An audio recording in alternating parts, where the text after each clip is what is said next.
ভারতে জ্বালানি সংকট মোকাবিলায় করোনাকালের মতো ওয়ার্ক ফ্রম হোম বা বাড়ি থেকে কাজ করার আহ্বান জানালেন ভারতের প্রধানমন্ত্রী নরেন্দ্র মোদী।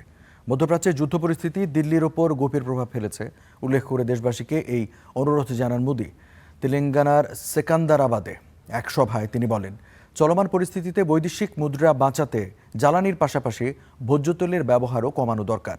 স্বর্ণ কেনা ও বিদেশ ভ্রমণ সাময়িকভাবে বন্ধ রাখারও পরামর্শ দেন মোদী।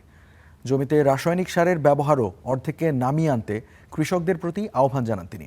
ইরান যুদ্ধের কারণে মধ্যপ্রাচ্য থেকে সরবরাহ বিঘ্নিত হওয়ায় ভারতের ব্যবসা এবং বাণিজ্য ক্ষতিগ্রস্ত হয়েছে।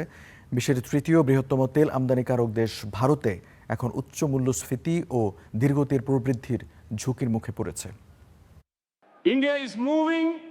আমরা করোনার সময়ে ওয়ার্ক ফ্রম হোম করেছি, অনলাইন মিটিং, ভিডিও কনফারেন্স করেছি। আমাদের তাতে অভ্যাসও হয়ে গিয়েছিল। এখন এই ব্যবস্থাগুলিকে আমরা আবার শুরু করলে দেশের উপকার হবে। Work from home, online conference, virtual মিটিংকে আমাদের আবার গুরুত্ব দিতে হবে। আজ যে সংকট তৈরি হয়েছে তাতে আমাদের বৈদেশিক মুদ্রা বাঁচাতেও জোর দিতে হবে।